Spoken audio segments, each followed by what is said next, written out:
Hello केम छो बधा मजामां छो घरे छो सेफ छो वेरी गुड। चलो तो આજથી આપણે આપણા નવા ચેપ્ટરની શરૂઆત કરીએ છીએ જેનું નામ છે કેમિકલ કાઇનેટિક્સ રાસાયણિક ગતિકી 12th સાયન્સના સિલેબસમાં ચેપ્ટર નંબર 4 ઓકે। તો આપણા સિલેબસમાં આપણું આ છેલ્લું એવું એક ચેપ્ટર છે કે જેમાં ન્યુમેરિકલ્સ આવશે દાખલા આવશે। અત્યાર સુધીમાં આપણે જે ફિઝિકલ કેમિસ્ટ્રીના ચેપ્ટરો કહેવાય એટલે કે જે દાખલાવાળા ચેપ્ટરો કહેવાય જે પૈકી આપણે દ્રાવણો ચેપ્ટર અને વિદ્યુત રસાયણ ઇલેક્ટ્રોકેમિસ્ટ્રી ચેપ્ટર આ બે ચેપ્ટરોને આપણે પતાવી ચૂકેલા છે ઓકે।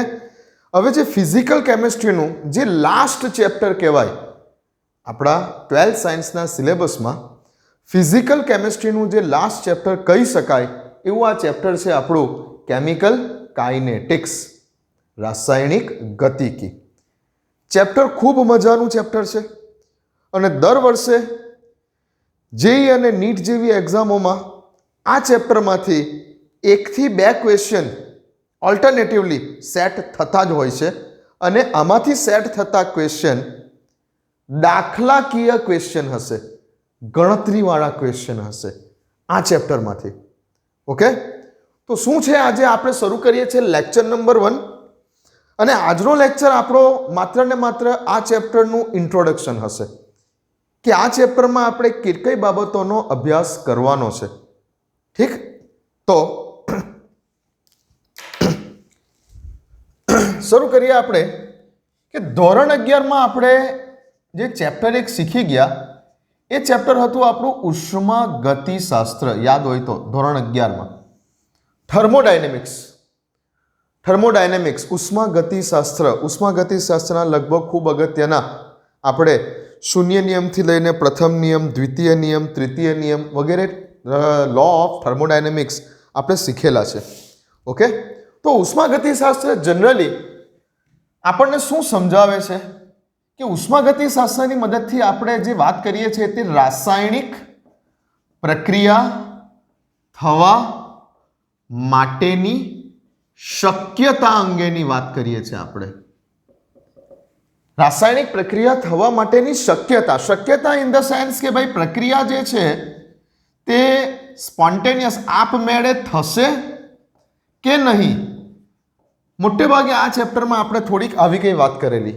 હવે તેના માટે આપણે ધ સેકન્ડ લો ઓફ થર્મોડાયનેમિક્સમાં આપણે એન્ટ્રોપી વિધેય અને મુક્ત ઉર્જા વિધેયનો ઉપયોગ કરેલો અને જનરલી મુક્ત ઉર્જા વિધેયને આધારે ડેલ્ટા જીની વેલ્યુ લેસ ધેન 0 છે કે ડેલ્ટા જીની વેલ્યુ ગ્રેટર ધેન 0 આવે છે જેના ઉપરથી આપણે રાસાયણિક પ્રક્રિયા અંગેનું અનુમાન કહેતા હતા કે ભાઈ આપેલ રાસાયણિક પ્રક્રિયા આપમેળે થશે કે નહીં। જો આપમેળે થતી હશે તો તેના માટેનો ડેલ્ટા જી લેસ ધેન 0 હશે અને જો આપમેળે નહીં થતી હોય તો ડેલ્ટા જી ગ્રેટર ધેન 0 હશે। આવી વાત કંઈક આપણે ઉષ્માગતિશાસ્ત્રમાં કરતા હતા। બીજું આપણે 11મા ધોરણમાં સંતુલન નામનું ચેપ્ટર શીખી ગયા, ઇક્વિલિબ્રિયમ નામનું ચેપ્ટર શીખી ગયા। આ ચેપ્ટરમાં જનરલી આપણે શું શીખી ગયા કે ભાઈ રાસાયણિક પ્રક્રિયા ને સંતુલને પહોંચવા સુધીમાં કોઈ પણ રાસાયણિક પ્રક્રિયા સંતુલને પહોંચે છે ઇક્વિલિબ્રિયમ સ્ટેજ ઉપર પહોંચે છે ત્યાં સુધીમાં કેટલો સમય લાગશે અથવા તો કેટલા સમયમાં પ્રક્રિયા સંતુલન સ્થિતિમાં પહોંચશે। તો જનરલી સંતુલન ચેપ્ટરની અંદર આપણે પ્રક્રિયા કેટલા અંશે જનરલી રાસાયણિક પ્રક્રિયા કેટલા અંશે પૂર્ણ થઈ હશે આની થોડી વાતો કરેલી। સંતુલન અચળાંકનું સમીકરણ સાબિત કરેલું, કેસીનું સમીકરણ સાબિત કરેલું, કેપીનું સમીકરણ સાબિત કરેલું, કેસી અને કેપી વચ્ચેનો સંબંધ કંઈક સાબિત કરેલો વગેરે વગેરે। તો 11મા ધોરણમાં જનરલી આ બે ચેપ્ટરો આપણે અભ્યાસ કરેલો છે। બટ હવે આ જે ચેપ્ટર છે રાસાયણિક ગતિકી આ રાસાયણિક ગતિકી ચેપ્ટરમાં આપણે શું શીખવાનું છે તો રાસાયણિક ગતિકી ચેપ્ટરમાં આપણે કમ્પ્લીટલી આજે આપણું કેમિકલ કાઇનેટિક્સ છે કેમિકલ કાઇનેટિક્સ એક આખું રસાયણ વિજ્ઞાનની એક આખી અલગ શાખા તમે આને કહી શકો બરાબર। રાસાયણિક ગતિકી કેમિકલ કાઇનેટિક્સ રસાયણ વિજ્ઞાનની એવી એક શાખા છે કે જે કમ્પ્લીટલી રાસાયણિક પ્રક્રિયાના વેગ સાથે સંકળાયેલી છે. શેની સાથે? રાસાયણિક પ્રક્રિયાના વેગ સાથે સંકળાયેલું રસાયણ વિજ્ઞાન. રાસાયણિક પ્રક્રિયાના વેગ સાથે સંકળાયેલું રસાયણ વિજ્ઞાન એટલે જ કેમિકલ કાઇનેટિક્સ. સીધા શબ્દોમાં બોલું તો શું છે કેમિકલ કાઇનેટિક્સ? રાસાયણિક પ્રક્રિયાના વેગ સાથે સંકળાયેલું રસાયણ વિજ્ઞાન. તો આ પ્રકારના રસાયણ વિજ્ઞાનની જે આ શાખા છે, એક આખી બ્રાન્ચ છે કેમિસ્ટ્રીની, જેમાં એક નાનો અમથો ટોપિક આપણને અત્યારે સિલેબસમાં આપેલો છે. તો આ જે કેમિકલ કાઇનેટિક્સ છે એમાં આપણે શું કરવાનું છે? તો આપણે પ્રક્રિયાના વેગ વિશેની માહિતી મેળવવાની છે કે કોઈ અમુક પર્ટિક્યુલર પ્રક્રિયા કેટલા સમયમાં પૂરી થતી હશે, કોઈ એક પર્ટિક્યુલર પ્રક્રિયાને થવા માટે કેટલો સમય લાગતો હશે. ઓકે, તો આ વસ્તુની આપણે આખા ચેપ્ટરની અંદર વાત કરવાની છે. તો રાસાયણિક પ્રક્રિયાના વેગ વિશે માહિતી આપતું રસાયણ વિજ્ઞાન એટલે કેમિકલ કાઇનેટિક્સ. રાસાયણિક પ્રક્રિયાના વેગ સાથે સંકળાયેલું રસાયણ વિજ્ઞાન એટલે કેમિકલ કાઇનેટિક્સ, જે ઉષ્માગતિશાસ્ત્રની મદદથી આપણે જાણી શકતા નથી. ઉષ્માગતિશાસ્ત્ર એટલું જ બતાવતું હતું આપણને કે કોઈ પ્રક્રિયા આપમેળે થશે કે આપમેળે નહીં થાય. બટ જો કોઈ પ્રક્રિયા આપમેળે થઈ રહેલી છે તો તે કેટલા સમયમાં પૂરી થશે, એનો વેગ શું છે રાસાયણિક પ્રક્રિયાનો, તેની માહિતી ઉષ્માગતિશાસ્ત્ર ચેપ્ટર આપતું નથી. ને એ જ કદાચ મેં તમને કીધેલું પણ છે, ઉષ્માગતિશાસ્ત્રનો જે બીજો નિયમ છે તેની મર્યાદા શું છે. એની મર્યાદા પણ કંઈક આ જ હતી ઉષ્માગતિશાસ્ત્રના બીજા નિયમની, કે રાસાયણિક પ્રક્રિયાના વેગ વિશે આ નિયમ કોઈ માહિતી આપતો નથી. ધોરણ 11માં વાત કરેલી આપણે ઉષ્માગતિશાસ્ત્રના બીજા નિયમની મર્યાદામાં. ચાલો તો ફરી એકવાર કેમિકલ કાઇનેટિક્સ શું છે, બધા નોટ્સ બનાવશે મારી સાથે. સૌથી પહેલા કેમિકલ કાઇનેટિક્સ શું છે, હેડિંગ આપી દીધું ચેપ્ટરનું કેમિકલ કાઇનેટિક્સ. તો લખો કેમિકલ કાઇનેટિક્સ શું છે? રાસાયણિક પ્રક્રિયાના વેગ સાથે સંકળાયેલ રસાયણ વિજ્ઞાનનો અભ્યાસ એટલે કેમિકલ કાઇનેટિક્સ. લખો રાસાયણિક પ્રક્રિયાના વેગ સાથે સંકળાયેલ, લખો રાસાયણિક પ્રક્રિયાના વેગ સાથે સંકળાયેલ રસાયણ વિજ્ઞાનનો અભ્યાસ એટલે કેમિકલ કાઇનેટિક્સ. ચેપ્ટર ખૂબ મજાનું છે, બટ પ્રોબ્લેમ શું થાય છે કે આ ચેપ્ટરની અંદર ઘણા બધા સ્ટુડન્ટ થોડાક ઉતાવળ કરે છે, થોડુંક આગળ ભાગવા જાય છે, એટલે આ ચેપ્ટરની અંદર કેટલાક કોન્સેપ્ટ ક્લિયર નથી થતા અને એકદમ સિલી મિસ્ટેક આ ચેપ્ટરની અંદર કરીને આવે છે જ્યારે ક્વેશ્ચન આવે છે ત્યારે. તો શાંતિથી, બિલકુલ શાંતિથી અને સ્થિરતાથી મારી સાથે નોટ્સ બનાવવાની છે. એકવાર કોન્સેપ્ટ ક્લિયર થઈ ગયા ને, આ ચેપ્ટર એટલું બધું લાંબુ નહીં ચાલે. આ ચેપ્ટર આપણું એટલું બધું લાંબુ નહીં ચાલે. ઓકે, એકવાર કોન્સેપ્ટ ક્લિયર થઈ ગયા ને પહેલાં 2-3 લેક્ચરમાં, એટલે પછી આપણે આ ચેપ્ટરને જે છે 10 લેક્ચરની અંદર જ પૂરું કરી દઈશું. ઓકે, કોન્સેપ્ટને બરાબર ક્લિયર કરી દેજો. આમાં કોન્સેપ્ચ્યુઅલ મેથડ જો તમારી ક્લિયર થઈ ગઈ તો કોઈ જ વાંધો નહીં આવે. ખૂબ મજાનું ચેપ્ટર છે, લોજિકલ ચેપ્ટર છે. ઠીક, તો લખું કેમિકલ કાઇનેટિક્સ એટલે શું? રાસાયણિક પ્રક્રિયાના વેગ સાથે સંકળાયેલ રસાયણ વિજ્ઞાનનો અભ્યાસ એટલે રાસાયણિક ગતિકી, કેમિકલ કાઇનેટિક્સ. તો હવે આપણે આ ચેપ્ટરમાં કેવા પ્રકારની રાસાયણિક પ્રક્રિયાઓનો વેગ વિશેનો અભ્યાસ કરવાનો છે. આપણે આ ચેપ્ટરમાં કીધું કે રાસાયણિક પ્રક્રિયાના વેગ સાથે સંકળાયેલું રસાયણ વિજ્ઞાન. તો હવે આપણે કેવી રાસાયણિક પ્રક્રિયાઓના વેગ વિશેની વાતો આ ચેપ્ટરમાં કરીશું ભાઈ. આ ચેપ્ટરમાં આપણે કેવી રાસાયણિક પ્રક્રિયાઓના વેગ વિશેની વાત કરીશું. તો રાસાયણિક પ્રક્રિયાને વેગના અનુસંધાનમાં રાસાયણિક પ્રક્રિયાઓને વેગના અનુસંધાને આપણે ત્રણ રીતે વહેંચી શકીએ છે. રાસાયણિક પ્રક્રિયાઓને જો વેગના આધારે ક્લાસિફાઈ કરીએ, રાસાયણિક પ્રક્રિયાઓને જો તેમના વેગને આધારે વર્ગીકૃત કરીએ તો આપણે ત્રણ પ્રકારોએ રાસાયણિક પ્રક્રિયાઓને વહેંચી શકીએ છીએ. એક કેવી પ્રક્રિયા છે? ત્વરિત પ્રક્રિયા, અતિ ઝડપી પ્રક્રિયા, અતિ ઝડપી રાસાયણિક પ્રક્રિયા. અતિ ઝડપી, ઇન્સ્ટન્ટ થઈ જાય, ઇન્સ્ટન્ટ. એમ અમુક નેનો સેકન્ડમાં પ્રક્રિયા પતી જતી હોય, ઇન્સ્ટન્ટ થઈ જાય. જેવી કે આયનિક પ્રક્રિયાઓ, જેવી કે આયનિક પ્રક્રિયાઓ. જેમ કે જો આપણે સિલ્વર નાઇટ્રેટ અને NaCl વચ્ચે પ્રક્રિયા કરીએ, આયનિક પ્રક્રિયાનું એક ઉદાહરણ થયું. અહીંયા બે આયન થયા, Ag+, NO3-. અહીંયા બે આયન થયા, Na+Cl-. તો આવી પ્રક્રિયાઓ એકદમ ઇન્સ્ટન્ટ થતી હોય છે.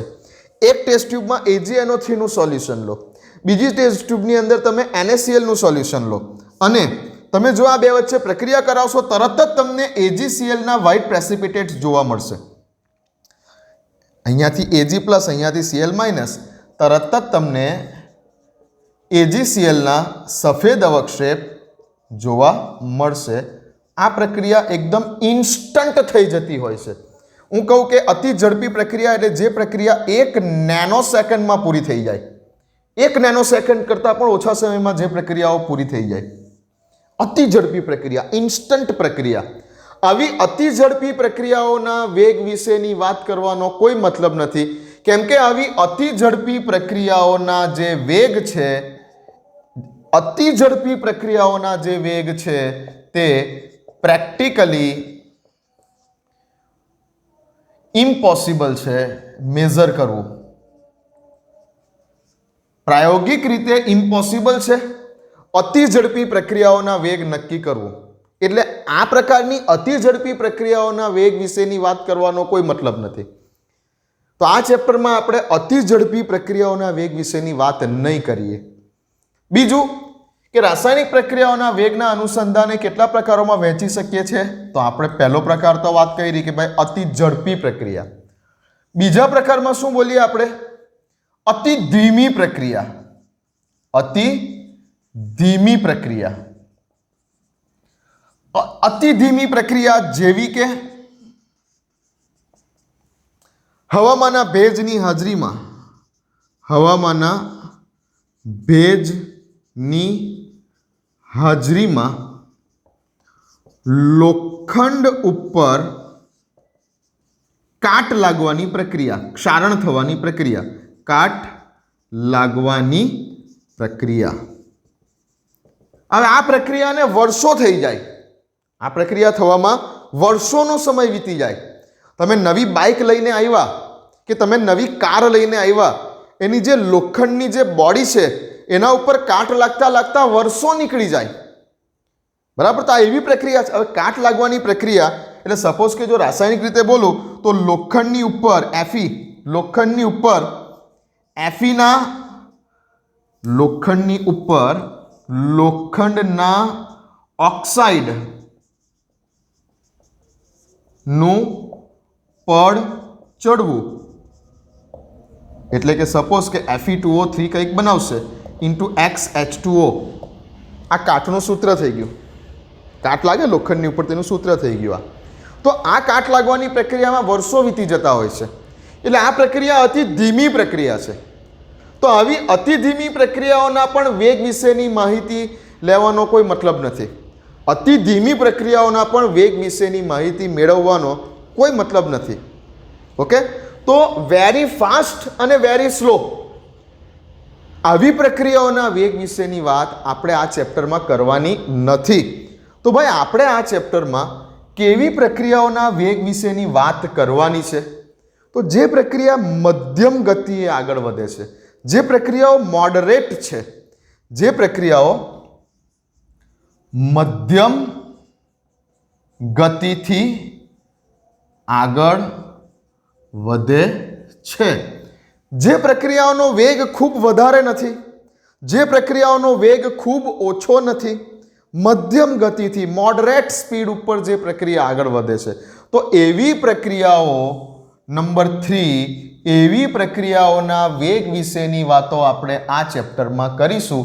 જે પ્રક્રિયાઓ મધ્યમ ગતિથી આગળ વધે છે, તેની સ્પીડ મોડરેટ છે. જેવી કે ભાઈ વાત કરીએ આપણે નંબર 1, જેવી કે ખાંડનું વ્યુત્ક્રમણ, જેવી કે સ્ટાર્ચનું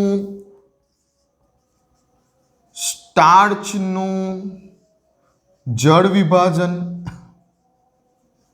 આ શું છે બતાવું છું તમને અત્યારે. તો પહેલા લખી લો. તો આ બુકમાં તમે જોશો તો ચેપ્ટરની શરૂઆતનું જે પહેલું પેજ છે તેમાં આટલી કામની વાતો થયેલી છે. ઓકે, નોટ્સ બનાવી દો કે આ ચેપ્ટરમાં આપણે કેવી રાસાયણિક પ્રક્રિયાઓના વેગ વિશેની અભ્યાસ કરવાનો છે, વાતો કરવાની છે આ ચેપ્ટરની અંદર.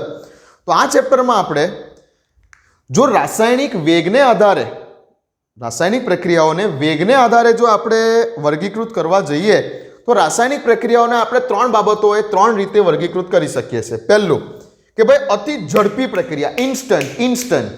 બીજું અતિ ધીમી પ્રક્રિયા. અને ત્રીજું કે ભાઈ જે પ્રક્રિયા મોડરેટલી આગળ વધે છે, જે મધ્યમ ગતિએ આગળ વધી રહેલી છે તેવા પ્રકારની પ્રક્રિયા.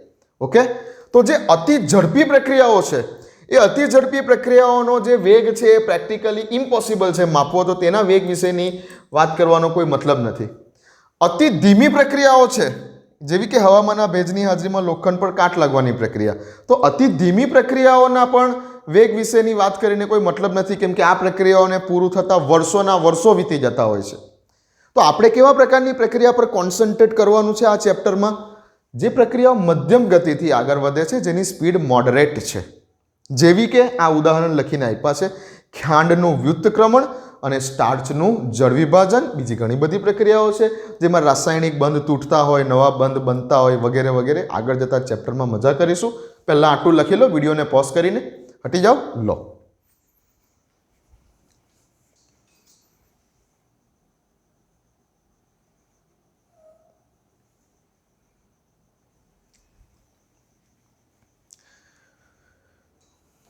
ચાલો. ઓકે, તો સર સમજ પડી ગઈ કે ચેપ્ટરમાં શું કરવાનું છે. એટલીસ્ટ થોડો આઈડિયા આવી ગયો કે ચેપ્ટરમાં સાહેબ આપણે વાત કરીશું મધ્યમ ગતિથી ચાલતી પ્રક્રિયાઓ વિશે, મોડરેટ રિએક્શનો વિશેની વાત કરીશું. કે જે કેમિકલ રિએક્શનની સ્પીડ મધ્યમ છે, બહુ વધારે નથી, બહુ ઓછી નથી. આ પ્રકારની મોડરેટ રિએક્શનો વિશેની વાત આપણે આ ચેપ્ટરમાં કરીશું. એમાં સર જે ઉદાહરણ આપ્યા તમે અત્યારે હાલમાં, મેં એ જ ઉદાહરણ આપેલા છે કે જે બુકમાં છે અત્યારે હાલમાં. મેં એ જ ઉદાહરણ આપેલા છે કે જે તમને હાલમાં તમે બુકમાં જોઈ શકશો. ઓકે, તો મધ્યમ ગતિથી થતી રાસાયણિક પ્રક્રિયાઓ જેવી કે ખાંડનું વ્યુત્ક્રમણ, ધ ઇન્વર્ઝન ઓફ સુક્રોઝ. શું બોલાય ઇંગ્લિશમાં? ધ ઇન્વર્ઝન ઓફ સુક્રોઝ, ખાંડનું વ્યુત્ક્રમણ. The inversion of sucrose. હવે આ વસ્તુ તમને સિલેબસમાં છે, અત્યારે બતાવી દઉં છું, એટલે અત્યારે તમારે લખવાનું છે ખાંડનું વ્યુત્ક્રમણ. આ વસ્તુ સિલેબસમાં છે. જ્યારે આપણું બાયોલોજિકલ મોલિક્યુલ ચેપ્ટર સ્ટાર્ટ થશે, જૈવિક અણુઓ ચેપ્ટર આપણું સ્ટાર્ટ થશે, ત્યારે આ વસ્તુ સિલેબસમાં છે. એટલે બેટર છે કે તમે અત્યારે જ આના વિશે થોડીક માહિતી મેળવી લો. ખાંડનું વ્યુત્ક્રમણ. ખાંડનું વ્યુત્ક્રમણ એટલે ખાંડ એટલે સુક્રોઝ. સુક્રોઝનું સૂત્ર શું છે? C12H22O11. ઓકે, ખાંડ. હવે જ્યારે આ ખાંડનું પોલારીમીટર સાધનની મદદથી સ્ટીરિયોકેમિસ્ટ્રીની જ્યારે વાત કરીએ, સ્ટીરિયોકેમિસ્ટ્રી સ્ટીરિયોકેમિસ્ટ્રીમાં કોઈ પણ પદાર્થ ડેક્સ્ટ્રો રોટેટરી છે કે લીવો રોટેટરી છે, ડેક્સ્ટ્રો રોટેટરી છે કે લીવો રોટેટરી છે, એ નક્કી કરવા માટે પોલારીમીટર સાધનનો ઉપયોગ કરવો પડે. મેં તમને હેલો આલ્કેન્સ ચેપ્ટરમાં થોડીક માહિતી આપેલી આ. તો પોલારીમીટર સાધનની મદદથી જ્યારે ખાંડનું પરિભ્રમણ માપવામાં આવે છે, રોટેશન જ્યારે માપવામાં આવે છે, ત્યારે તે મળે છે +66.5 ડિગ્રી. આ પ્લસ શું બતાવે છે? તે ડેક્સ્ટ્રો હશે. ધ્રુવીભૂત પ્રકાશના તળને જમણી બાજુ ફેરવતું હશે. ખાંડ સુક્રોઝ C12H22O11. બટ જ્યારે હવે સુક્રોઝનું જળ વિભાજન કરવામાં આવે છે, સુક્રોઝનું જળ વિભાજન કરવામાં આવે છે ઇન્વર્ટેસ કેટાલિસ્ટની હાજરીમાં. આલ્કોહોલવાળા ચેપ્ટરમાં બી કદાચ આવી ગયું. મોલાસિસમાં રહેલી ખાંડનું આથવણ ઇન્વર્ટેસ જેવા કેટાલિસ્ટની હાજરીમાં કરતા 1 મોલ ગ્લુકોઝ અને 1 મોલ ફ્રુક્ટોઝ બને છે. હા, તો નિપજ બને છે કંઈક C6H12O6 પ્લસ C6H12O6. એક નિપજ બને છે ગ્લુકોઝ, પણ સ્ટીરિયોકેમિસ્ટ્રીની દ્રષ્ટિએ જો આને બોલું તો અહીંયા બને છે આલ્ફા ડી પ્લસ ગ્લુકોઝ. એટલે અહીં મળતી એક નિપજ પણ ધ્રુવીભૂત પ્રકાશના તળને જમણી બાજુએ ફેરવતી હશે. ડી પ્લસ લખ્યું છે, પ્લસ લખ્યું છે એનો અર્થ ધ્રુવીભૂત પ્રકાશના તળને જમણી બાજુ ફેરવતી હશે. અને તેનું જે પરિભ્રમણ હશે, કેટલા ડિગ્રી જમણી બાજુ ફેરવતી હશે, તો એ હોય છે +52.5 ડિગ્રી જેટલું. સમજો.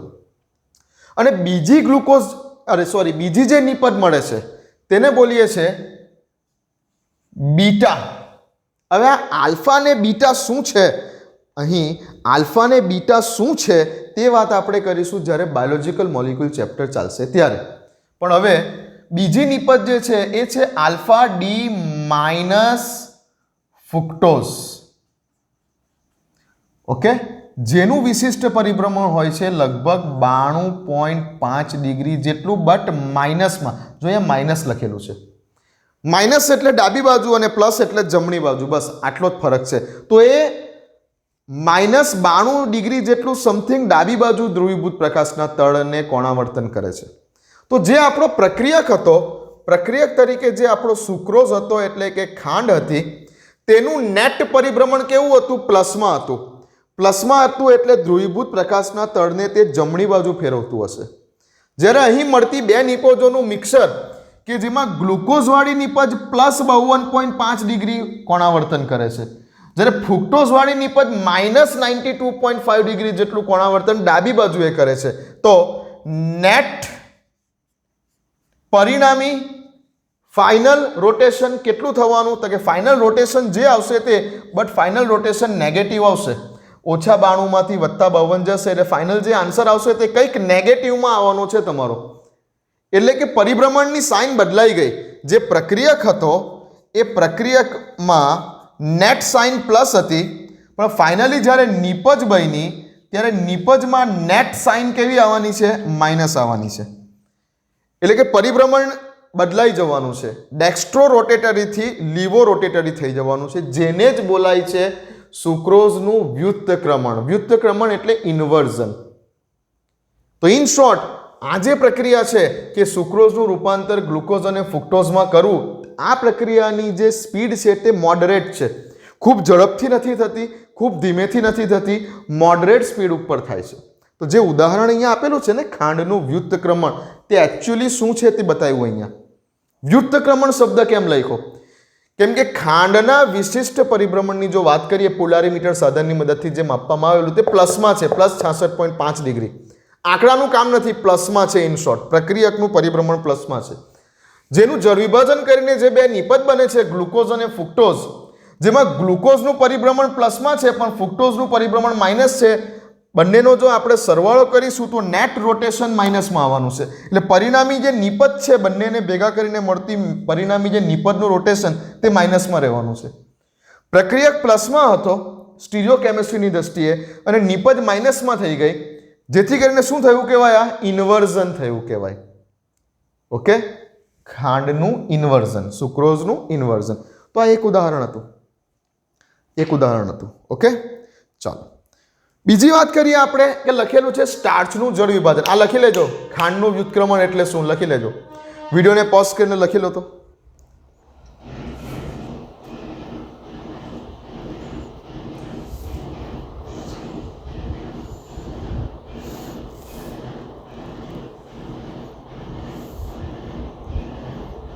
ચાલો બીજું લખી લીધું હશે. ઓકે, હવે વાત કરીએ બીજું ઉદાહરણ જે કીધેલું છે તે આપણને કે ભાઈ સ્ટાર્ચનું જળ વિભાજન. હવે સ્ટાર્ચ શું છે? Starch is a one type of polysaccharide. Starch is a one type of polysaccharide. Okay, બતાવું અહીંયા, ધ્યાન આપો. Starch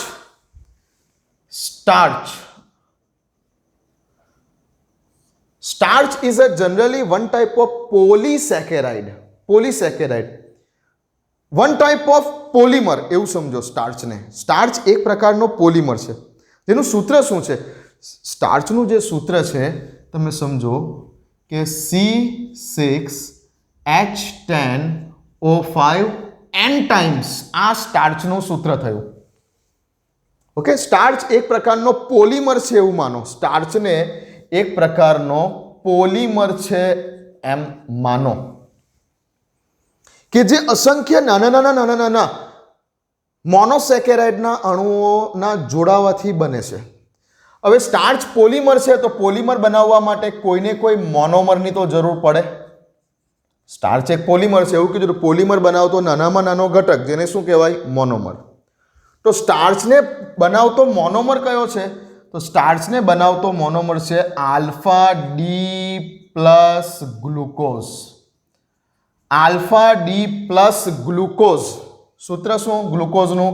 C6H12O6.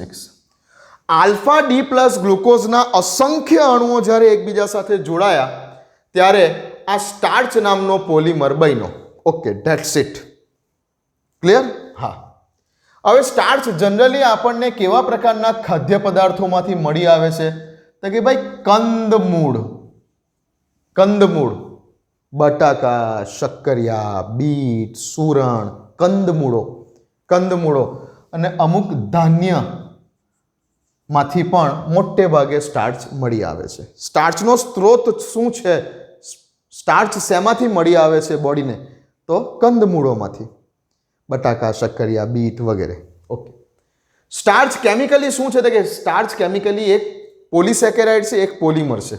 કોઈ પણ પોલિમરને બનવા માટે એક મોનોમરની જરૂર પડે, જે મોનોમર છે આપણો alpha D plus glucose. That's it. Alpha D plus glucose અસંખ્ય વખત એકબીજા સાથે જોડાશે એટલે શું બનાવશે? એ સ્ટાર્ચ બનાવશે. હવે શું કીધું? સ્ટાર્ચનું જળ વિભાજન. શબ્દ શું લખેલો છે? સ્ટાર્ચનું જળ વિભાજન. સ્ટાર્ચ એટલે આ છે C6H10O5 n ટાઈમ્સ. હવે જો તેનું જળ વિભાજન કરવું છે તો પાણીનો અણુ પણ તમારે n ટાઈમ્સ જોઈએ. પાણીનો અણુ n ટાઈમ્સ જોઈએ, કેમ કે આ અણુ n ટાઈમ્સ છે તો પાણીનો અણુ પણ n ટાઈમ્સ જોઈએ.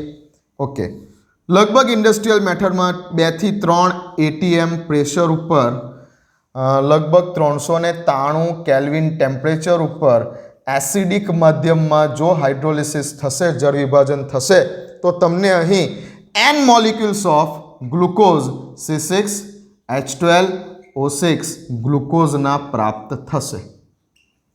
તો જો આ થઈ ગઈ તમારી સ્ટાર્ચના જળ વિભાજનની પ્રક્રિયાનું સમીકરણ. અહીંયા જે લખેલું છે ને સ્ટાર્ચનું જળ વિભાજન, તો સ્ટાર્ચની જળ વિભાજનની પ્રક્રિયાનું સમીકરણ આપો.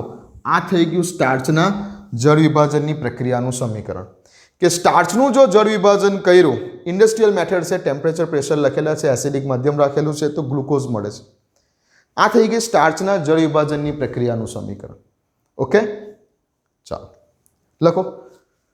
સ્ટાર્ચનું જળ વિભાજન, એમાં અત્યારે એટલીસ્ટ આટલી બાબતો લખી રાખો. એમ તો ઘણું ડિટેલમાં જઈ શકું છું આગળ સ્ટાર્ચમાં તમે જુઓ બાયોલોજિકલ મોલિક્યુલ્સ ચેપ્ટરની અંદર આપણે વાત કરીશું તો સ્ટાર્ચના ઘટકમાં પણ પાછા જે છે ને 2 પાર્ટ પડશે. એક પાર્ટને બોલીશું એમાઇલોઝ, બીજા પાર્ટને બોલીશું એમાઇલોપેક્ટિન. એમાઇલોઝની અંદર લગભગ આલ્ફા ડી પ્લસ ગ્લુકોઝ જે મોનોમર્સ છે એ C1OC4 ગ્લાયકોસિડિક સાંકળથી જોડાયેલા છે. એમાઇલોઝમાં આલ્ફા ડી પ્લસ ગ્લુકોઝના અણુઓ C1OC4 ગ્લાયકોસિડિક સાંકળથી જોડાયેલા છે. સ્ટાર્ચમાં જેનું પ્રમાણ 15 થી 20% જેટલું છે, 15 થી 20% જેટલું. જ્યારે એમાઇલોપેક્ટિન કે જે લગભગ 80 થી 85% ગ્લુકોઝનો હિસ્સો ધરાવે છે, જેમાં C1OC4 ઉપરાંત C1OC6 ગ્લાયકોસિડિક સાંકળ આલ્ફા ડી પ્લસ ગ્લુકોઝના અણુઓ વચ્ચે જોવા મળે છે. બધી વાતો જે છે જ્યારે ચાલે ત્યારની વાત. સ્ટાર્ચના બંધારણમાં આપણે આખું શીખવાનું છે કે 2 પાર્ટમાં બંધારણ વેચાયેલું છે. એમાઇલોઝ, એમાઇલોપેક્ટિન. એક પાર્ટ 15 થી 20% છે, બીજો પાર્ટ 80 થી 85% છે. એમાઇલોઝવાળો પાર્ટ પાણીની અંદર દ્રાવ્ય છે, જ્યારે એમાઇલોપેક્ટિનવાળો ભાગ પાણીમાં અદ્રાવ્ય છે. એમાઇલોઝવાળા ભાગમાં C1OC4 ગ્લાયકોસિડિક સાંકળ છે, એમાઇલોપેક્ટિનવાળા ભાગની અંદર C1OC4 ગ્લાયકોસિડિક સાંકળ તો છે જ, ઉપરાંત C1OC6 ગ્લાયકોસિડિક સાંકળ પણ છે. એ પણ મજાનું ચેપ્ટર છે બાયોલોજિકલ મોલિક્યુલ્સ, ત્યારે એમાં વાત કરીશું. સર તમે અત્યારે વાત કરો છો કેમિકલ કાઇનેટિક્સની, તો ગાડીને કેમિકલ કાઇનેટિક્સ તરફ પાછી લાવી દો, બાયોલોજિકલ મોલિક્યુલને સાઈડ પર મૂકી દઈએ. Okay, very good. મને ખબર છે ગાડી મારી અમુક વાર થોડીક ઉતરી જાય છે મેઇન ટ્રેક ઉપરથી, તો લખી લીધું હશે સ્ટાર્ચના જળ વિભાજનની પ્રક્રિયાનું સમીકરણ. ઓકે, તો આપણે આજે 2 શબ્દ આપેલા હતા બુકમાં, તે એકચ્યુઅલી શું હતા મેં તમને અહીંયા સમીકરણ સહિત બતાવી દીધા. ચાલો, તો આપણે આ ચેપ્ટરમાં કેવા પ્રકારની રાસાયણિક પ્રક્રિયાઓ વિશે વાત કરીશું ભાઈ? આપણે આ ચેપ્ટરમાં વાત કરીશું કે જે પ્રક્રિયાઓનો વેગ મધ્યમ છે, ખૂબ વધારે નથી, ખૂબ ઓછો નથી, એવી મધ્યમ ગતિએ થતી રાસાયણિક પ્રક્રિયાઓના વેગ વિશેનો અભ્યાસ આપણે આ ચેપ્ટરમાં કરવાનો છે. હવે સ્ટાર્ટ કરું છું ફાઇનલી આ ચેપ્ટરની અંદર કઈ કઈ બાબતોને હવે આવનારા 7-8 દિવસોમાં આપણે શીખવાની છે. ચાલો,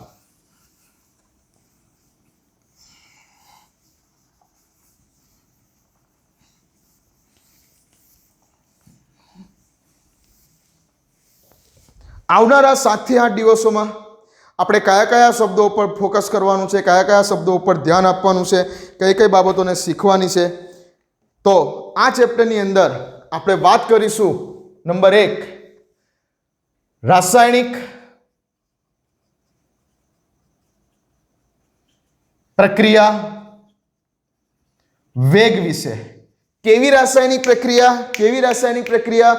મધ્યમ ગતિએ થતી રાસાયણિક પ્રક્રિયા. ઓકે, રાસાયણિક પ્રક્રિયાઓના વેગ વિશે હવેથી યાદ રાખીશું.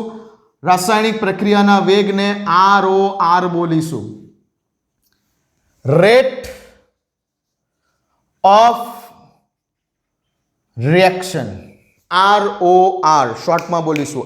ROR, rate of reaction. પહેલી વાત સ્ટાર્ટ કરીશું આપણે રાસાયણિક પ્રક્રિયા વેગ વિશેની. 3 પ્રકારના વેગ વિશેની વાત કરીશું. સરેરાશ વેગ, તત્કાલીન વેગ અને શરૂઆતનો વેગ. એવરેજ રેટ, ઇન્સ્ટન્ટ રેટ અને initial rate. Average rate, instant rate અને ઇનિશિયલ રેટ. 3 પ્રકારના વેગ વિશે વાત કરીશું. જનરલી રાસાયણિક પ્રક્રિયાનો વેગ ROR એટલે શું? ROR એટલે શું? ROR એટલે ચેન્જ ઇન કોન્સન્ટ્રેશન, ગુજરાતીમાં સાંદ્રતામાં થતો ફેરફાર વધી પણ શકે, ઘટી પણ શકે. જો પ્રક્રિયક હશે તો પ્રક્રિયકની સાંદ્રતા હંમેશા ઘટશે, અને જો નિપજ હશે તો નિપજની સાંદ્રતા હંમેશા વધશે રાસાયણિક પ્રક્રિયા દરમિયાન. તો સાંદ્રતામાં થતો ફેરફારના છેદમાં સમય. That's it. રાસાયણિક પ્રક્રિયા વેગ એટલે શું? રાસાયણિક પ્રક્રિયા વેગ એટલે શું? તો સમયની સાપેક્ષે કોઈ પૂછે રાસાયણિક પ્રક્રિયા વેગ એટલે શું? સમયની સાપેક્ષે સાંદ્રતામાં થતો ફેરફાર એટલે રાસાયણિક પ્રક્રિયા વેગ. That's it. સમયની સાપેક્ષે સાંદ્રતામાં થતો ફેરફાર એટલે જ રાસાયણિક પ્રક્રિયાનો વેગ. હવે સાંદ્રતામાં થતો ફેરફાર એટલે કે જો પ્રક્રિયક હશે, જો પ્રક્રિયકના અનુસંધાનમાં વાત કરતા હોઈશું તો પ્રક્રિયકની સાંદ્રતા ઘટશે, અને જો નિપજના અનુસંધાનમાં વાત કરતા હોઈશું તો જેટલી પ્રક્રિયકની સાંદ્રતા ઘટશે એટલી જ નિપજની સાંદ્રતા વધશે. તો કદાચ આવું પણ બોલી શકાય કે સમયની સાપેક્ષે પ્રક્રિયકની સાંદ્રતામાં થતા ઘટાડાને રાસાયણિક પ્રક્રિયાનો વેગ કહે છે. અથવા કદાચ આવી રીતે પણ બોલી શકાય કે સમયની સાપેક્ષે નિપજની સાંદ્રતામાં થતા વધારાને રાસાયણિક પ્રક્રિયાનો વેગ કહે છે. ઇન શોર્ટ, સમયની સાપેક્ષે સાંદ્રતામાં જો ફેરફાર થાય છે તો તેને કહેવાય છે રાસાયણિક પ્રક્રિયાનો વેગ. સાંદ્રતામાં થતો ફેરફારના છેદમાં સમય. ક્લિયર વાત આટલી? લખો. આપણે શું વાત કરવાની છે સ્ટેપ બાય સ્ટેપ કહેતો જાઉં છું, પછી ચેપ્ટર સ્ટાર્ટ કરીશ એટલે મજા આવશે. પહેલાં જોઈ લો કે આ ચેપ્ટરની અંદર આપણે કઈ કઈ બાબતો ઉપર ફોકસ કરવાનું છે. તો આપણે સ્ટાર્ટ કરીશું આવતીકાલથી રાસાયણિક પ્રક્રિયાના વેગ વિશે, જેમાં આપણે આ 3 પ્રકારના વેગની વાત કરીશું: સરેરાશ વેગ, તત્કાલીન વેગ અને શરૂઆતનો વેગ. કોઈપણ પ્રકારના રાસાયણિક પ્રક્રિયાના વેગને શોર્ટમાં બોલીશું આપણે ROR, ઇંગ્લિશમાં જેને બોલીશું રેટ ઓફ રિએક્શન. ROR એટલે શું? The change in concentration with respect to time. સાંદ્રતામાં થતો ફેરફારના છેદમાં સમય. ઓકે, જો એકમની વાત કરું, જો હું એકમની વાત કરું કે આનો એકમ શું હશે, જનરલી એકમ શું હશે, તો સાંદ્રતામાં થતો ફેરફાર છે. એટલે કે શું છે? આ સાંદ્રતા છે. સાંદ્રતાનો એકમ શું? જનરલી સાંદ્રતાનો એકમ શું? તો કે મોલારિટી. જનરલી મોલારિટી એટલે કે મોલર. મોલર એટલે કે મોલ પ્રતિ લીટર ના છેદમાં સાંદ્રતાના છેદમાં સમય. સમયનો જનરલી એકમ શું છે? સેકન્ડ. તો જનરલી આપણે એકમ શું વાપરીશું રાસાયણિક પ્રક્રિયાના વેગ વિશે? તો મોલના છેદમાં લીટર ઇન્ટુ સેકન્ડ. જનરલી એકમ શું વાપરીશું? મોલના છેદમાં લીટર ઇન્ટુ સેકન્ડ.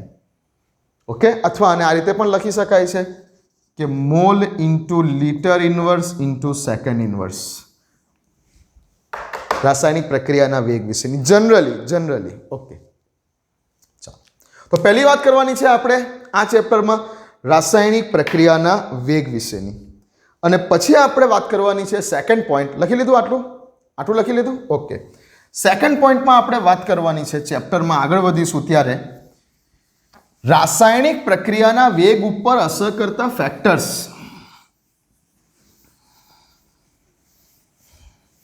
ચેપ્ટરમાં આગળ વધીશું. સેકન્ડ પોઈન્ટ આપણે જોઈશું રાસાયણિક પ્રક્રિયા વેગ, એટલે ROR લખું ને ડાયરેક્ટ હવે. Okay, rate of reaction, ROR, રાસાયણિક પ્રક્રિયા વેગ ઉપર અસર કરતા પરિબળો. રાસાયણિક પ્રક્રિયાના વેગ ઉપર અસર કરતા પરિબળો. આ પોઈન્ટ ઉપર જવાનું છે, આગળ જઈશું ચેપ્ટરમાં ત્યારે. હવે કયા કયા પરિબળો વિશે વાત કરવાની છે આપણે? તો રાસાયણિક પ્રક્રિયાના વેગ ઉપર અસર કરતા પરિબળોમાં આપણે એક તો વાત કરવાની છે કે ભાઈ સાંદ્રતાની અસર. પહેલું ફેક્ટર છે સાંદ્રતા. બીજું ફેક્ટર છે ટેમ્પરેચર, તાપમાન. ત્રીજું ફેક્ટર છે શું હોઈ શકશે? ઉદ્દીપક. હા, ઉદ્દીપક. આ બધા ફેક્ટર વિશેની વાત કરવાની છે. હવે જ્યારે આપણે આ સાંદ્રતા ફેક્ટરની વાત કરીશું ત્યારે આપણે પ્રક્રિયાના ક્રમ વિશે શીખીશું. પ્રક્રિયા ક્રમ વિશે શીખીશું. પ્રક્રિયા ક્રમ, ધ ઓર્ડર ઓફ રિએક્શન, આ શીખીશું આપણે ચેપ્ટરમાં. પ્રક્રિયા ક્રમ એટલે શું? તો કે આપણે મુખ્યત્વે પ્રક્રિયામાં ઝીરો ઓર્ડર રિએક્શન, શૂન્ય ક્રમની પ્રક્રિયા, શૂન્ય ક્રમની પ્રક્રિયા, પ્રથમ ક્રમની પ્રક્રિયા વિશે ડિટેલમાં સમજીશું. સમીકરણ સાબિત કરીશું. સાંદ્રતાની જ્યારે વાત કરીશું ત્યારે. તાપમાનની જ્યારે વાત કરવાની હોય છે ત્યારે ખૂબ અગત્યની થિયરી આર્હેનિયસ સમીકરણ વિશે વાત કરવાની હોય છે. અને ઉદ્દીપકની જ્યારે વાત કરવાની હોય છે ત્યારે આપણે સક્રિયકરણ ઉર્જા ટોપિક પર વાત કરવાની હોય છે. બટ આ વખતે આ બંને ટોપિકને, આર્હેનિયસ ઇક્વેશન અને સક્રિયકરણ ઉર્જા, આ બંને ટોપિક પર્ટિક્યુલરલી આ વર્ષ માટે તમારા સિલેબસમાં નથી. Not in your syllabus for 2021 exam. આ બે ટોપિકને સિલેબસમાંથી કાઢી નાખેલા છે. તો આપણે ખાસ ધ્યાન કયા ટોપિક પર આપીશું એવું નથી કે આ ટોપિક નહીં કરીએ. કોમ્પિટિટિવ એક્ઝામ માટે જરૂરી છે એટલે આ ટોપિકને આપણે પતાવીશું ખરા પાછળથી. ઓકે, બટ અત્યારે ફોકસ એની પર કરીશું, આ ટોપિકો ઉપર કરીશું. આ ટોપિક ઉપર વધારે ફોકસ કરીશું. તો સૌથી પહેલાં સ્ટાર્ટ કરીશું કાલથી રાસાયણિક પ્રક્રિયા વેગ, જેમાં 3 પ્રકારના વેગો વિશે વાત કરીશું. ત્યાર પછી આપણે આરઓઆર રાસાયણિક પ્રક્રિયાના વેગ ઉપર ઇફેક્ટ કરતા પરિબળોમાં ખાસ આપણે જોઈશું સાંદ્રતાની ઇફેક્ટ, સાંદ્રતાવાળું ફેક્ટર આપણે વાત કરીશું. ઓકે, ત્યાર પછી આપણે ચેપ્ટરમાં જઈશું આગળ. તો શું શીખવાનું છે આપણે? તો ત્રીજા પોઈન્ટમાં આપણે શીખવાનું છે આણ્વિકતા વિશે કંઈક માહિતી લઈશું. પ્રક્રિયાની આણ્વિકતા, મોલેક્યુલારિટી વિશે માહિતી લઈશું, આણ્વિકતા વિશે માહિતી લઈશું. સાથે સાથે જ આપણે વેગ નિયમ શીખીશું. વેગ નિયમ શીખીશું કે જેમાં જ આપણે ફરી પ્રક્રિયા ક્રમ વિશેની માહિતી લઈશું. બધા એકબીજા સાથે કનેક્ટેડ ટોપિક છે. તો આ બધા જે ટોપિક છે, વેગ નિયમ વિશેની માહિતી લઈશું, પ્રક્રિયા ક્રમ વિશે લઈશું, વેગ અચળાંક શું છે તેના વિશેની માહિતી લઈશું, વગેરે વાતો કરીશું. તો મુખ્ય આપણું આ ચેપ્ટર છે. આ ચેપ્ટર નાનું છે, મેં તમને કીધું કે જે બીજા ટોપિક્સ છે અમુક એ સિલેબસમાંથી સ્કીપ કરેલા છે તો એને આપણે પાછળથી કરીશું. પણ મુખ્ય આપણે આટલી ટોપિકોની વાત કરીશું. ને આ ચેપ્ટરમાંથી નક્કી જ છે, ગુજરાત બોર્ડના પોઈન્ટ ઓફ વ્યૂ વિચારતા હોવ તો આ ચેપ્ટરની અંદરથી છેલ્લા 10 વર્ષોમાં દાખલો જ આવેલો છે 4 માર્ક્સમાં. ગુજરાત બોર્ડના પેટર્નની વાત કરું તો ગુજરાત બોર્ડના છેલ્લા 10 વર્ષોની પેટર્ન છે કે આ ચેપ્ટરમાંથી 4 માર્ક્સનો એક દાખલો પૂછાયેલો છે. છેલ્લા 10 વર્ષોની વાત કરું તો આ ચેપ્ટરની અંદર ખાસ ધ્યાન દાખલાઓ ઉપર આપવાનું છે. આ ચેપ્ટરની અંદર થિયરી એની જગ્યા પર ઇમ્પોર્ટન્ટ છે જ. જો થિયરી નહીં સમજો, થિયરીના કોન્સેપ્ટ ક્લિયર નહીં હોય, દાખલા નહીં કરી શકો. તો થિયરીના પોઈન્ટ ઓફ વ્યૂ આ ચેપ્ટરને કરીશું, પણ થિયરી કોન્સેપ્ટને ક્લિયર કરવા માટે કરીશું. બાકી જો ગુજરાત બોર્ડના પોઈન્ટ ઓફ વ્યૂ વાત કરું તો આ ચેપ્ટરમાંથી દાખલો જ આવેલો છે. અને કોમ્પિટિટિવ એક્ઝામના પોઈન્ટ ઓફ વ્યૂ પણ વાત કરું તો આ ચેપ્ટરમાંથી કેલ્ક્યુલેટિંગ પાર્ટનો જ કોઈ ક્વેશ્ચન કે જેમાં ગણતરી આવતી હોય તેવો જ કોઈ ક્વેશ્ચન આ ચેપ્ટરમાંથી સેટ થાય છે અને થાય જ છે. ઓકે, તો આ ચેપ્ટરનું આ ઇન્ટ્રોડક્શન છે. આ ચેપ્ટરમાં આટલી બાબતોનો અભ્યાસ કરવાનો છે. સ્ટાર્ટ કરીશું આપણે આવતીકાલથી રાસાયણિક પ્રક્રિયા વેગ વિશેની માહિતીથી. ક્લિયર? ચાલો મળીએ છીએ. વાંચતા રહેજો, ઘરે રહેજો, સેફ રહેજો.